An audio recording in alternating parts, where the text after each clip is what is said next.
সাবেক শিক্ষার্থী হিসাবে প্রধানমন্ত্রী হওয়ার পর তিনি এই প্রথম ঢাকা বিশ্ববিদ্যালয়ে পদার্পণ করলেন। সে উপলক্ষে স্বাভাবিকভাবেই আমাদের ছাত্র দলের, ঢাকা বিশ্ববিদ্যালয়ের সহ বিশ্ববিদ্যালয় কলেজে যে সকল নেতৃবৃন্দ রয়েছে, আমরা সমর্থক রয়েছে, তারা অবশ্যই অত্যন্ত আনন্দিত এবং উচ্ছ্বসিত।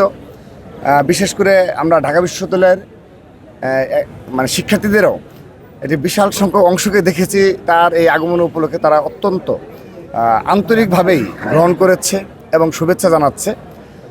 সবচেয়ে বড় যে বিষয়, আমরা গতানুগতিক ধারার যে ছাত্র রাজনীতি, সেখান থেকে আমরা বের হয়ে আসার প্রবণতা দেখাচ্ছি। যেমন দেখুন, আজ আমরা গতকাল বারবার আমরা ছাত্রদল কেন্দ্রীয় সংসদ এবং ঢাকা বিশ্ববিদ্যালয় ছাত্রদল আমরা অনেকবার আলোচনা করেছি যেন কোনোভাবেই এই ঢাকা বিশ্ববিদ্যালয়ে বিগত সময় আমরা যে কালচার দেখেছি সেই কালচার যেন ফিরে না আসে। অর্থাৎ এখানে যে শোডাউন, শক্তি প্রদর্শন এবং স্লোগানে পুরো উত্তাল করে দেওয়া, দেখেন আজকে ক্লাস হচ্ছে, আমরা কিন্তু সেজন্য স্লোগান থেকে বিরত থেকেছি। আমরা কোনো প্রকার কোনো স্লোগান দিইনি, আমরা অত্যন্ত নীরবে তার আশা উপলক্ষে এটা আমরা এনজয় করছি। ভিটামিন ই ও সি সিরাম 8টি প্রাকৃতিক অয়েল সমৃদ্ধ লিলি সিরাম অয়েল, যা চুল পড়া কমায় মাত্র 30 দিনে। এবং তাকে শুভেচ্ছা জানাচ্ছি, এটুকুই, ব্যাস এটুকুই। আমরা একটা শিক্ষার্থী হিসাবে, ঢাকা বিশ্ববিদ্যালয় এবং সকল শিক্ষা প্রতিষ্ঠানের শিক্ষার্থী হিসাবে এটুকুই আমরা নতুনভাবে তার এই আগমনকে উদযাপন করছি। সেই সাথে আমরা করতালির মাধ্যমে, অর্থাৎ যে স্লোগানে মুখর করা মহানগর থেকে নিয়ে এসে অতীতে আমরা আরেকটি বিষয় জানাচ্ছি, যেন গতকাল যে বিষয়টি আলোচনা হয়েছে, আমরা ঢাকা মহানগরের আমাদের যে সব নেতৃবৃন্দ রয়েছে, আমরা তাদেরকে অনুরোধ করেছি, কারণ তারাও বিগত জুলাই আগস্ট গণ অভ্যুত্থানে বিরোচিত ভূমিকা পালন করেছে। আপনি খোঁজ নিয়ে দেখবেন, ঢাকার যতগুলো স্পট রয়েছে সেখানে ঢাকা মহানগর ছাত্রদল সর্বাগ্রে অগ্রণী ভূমিকা পালন করছে। এবং সেগুলো অন্যান্য ছাত্র সংগঠন যারা রয়েছে, আমাদের যারা সহযোদ্ধা রয়েছে, তারাও অকপটে সেগুলো স্বীকার করে। কিন্তু তারপরও আমরা কিন্তু সেই মহানগরের নেতৃবৃন্দ যারা রয়েছে তাদেরও একটা আবেগ উচ্ছ্বাস কাজ করে, কারণ ঢাকা বিশ্ববিদ্যালয় ঢাকা মহানগর দক্ষিণে অবস্থিত। সে কারণে আমরা তাদেরকে অনুরোধ করেছি তারা যেন ক্যাম্পাসে প্রবেশ যেন না করে। আমরা দেখেন এই যে এখানে এসেছি, এখানে শুধুমাত্র বিশ্ববিদ্যালয় এবং শিক্ষা প্রতিষ্ঠানের নেতৃবৃন্দ। আমরা মহানগরের অনুরোধ জানিয়েছি যে তারা যেন হয় দুয়েল চত্বর কিংবা শাহবাগ ওই পাশে যেন থাকে, তারা কিন্তু সেগুলো রক্ষা করেছে। এবং সর্বশেষ হয়তো মধুর ক্যান্টিনে এসে তাদের সর্বশেষ যে যখন যাওয়ার পথে হয়তো তাকে অভিনন্দন জানাবে। অর্থাৎ ঢাকা বিশ্ববিদ্যালয় এরিয়ায় শিক্ষার্থীদের পড়াশোনায় বিঘ্ন ঘটে, ক্লাসে বিঘ্ন ঘটে, তাদের শিক্ষকদের যখন ক্লাস নিচ্ছে সেখানে বিঘ্ন ঘটে, এমন কোনো কার্যক্রম আমরা করিনি। এটি আমাদের আজকে সফলতা। সেই সাথে আরেকটি নির্দেশনা ছিল, যাদের ক্লাস পরীক্ষা রয়েছে তারা কেউ যেন ক্লাস পরীক্ষা মিস না দেয়। আমাদের ছাত্র দলের যে সকল নেতা কর্মী সমর্থক রয়েছে, আমরা তাদেরকে অনুরোধ জানাচ্ছি, যার ক্লাস পরীক্ষা রয়েছে তারা আজকে এখানে আসার কোনো প্রয়োজন নেই। অর্থাৎ এটি একেবারেই নতুন ধারার ছাত্র রাজনীতি। এখানে যার ইচ্ছে হয়, যার মন থেকে যদি মনে হয় যে দেশপ্রেম উদ্ভূত হয়ে এবং একটি বাংলাদেশ বিনির্মাণে ভূমিকা রাখার সুযোগ রয়েছে আমরা, এবং যদি মনে হয় যে হ্যাঁ, জনাব তারেক রহমানের যে কার্যক্রম, তার যে প্রতিশ্রুতি, এগুলো তিনি রক্ষা করতে পারবেন কিংবা দেশের জন্য মঙ্গল, তাহলে আসবেন।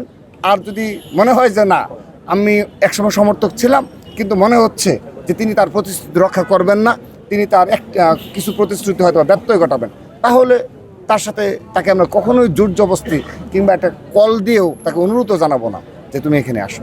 এটি আমাদের নতুন ধারার ছাত্র রাজনীতি, জুলাই আগস্ট গণ অভ্যুত্থানের পরবর্তী নতুন ধারা ঢাকা বিশ্ববিদ্যালয়ে রাজনীতি বিরাজমান। প্রতিহিংসার কারণে তিনি তার শিক্ষা জীবনের কার্যক্রম শেষ করতে পারেননি।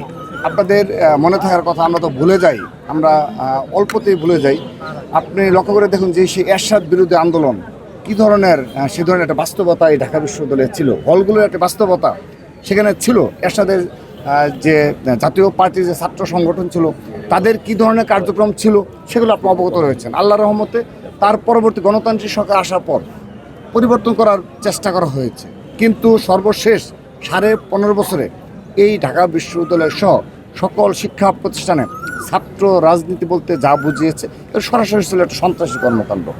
তো আমরা চেষ্টা করেছি, আমরা বলবো না যে ছাত্রদল শতভাগ সফল, আমরা বলবো না জুলাই আগস্ট গণ অভ্যুত্থানে যে স্পিরিট ছিল তার শতভাগ আমরা অক্ষর অক্ষরে পালন করে বাস্তবায়ন করে ফেলেছি, আমরা সেটি বলবো না। কিন্তু আপনারা দেখেন, এই প্রায় 2 বছর হতে চলল, আল্লাহর রহমতে এই আমাদের আজকের প্রধানমন্ত্রী জনাব তারেক রহমান যে কারণে তার শিক্ষা জীবন শেষ করতে পারেননি।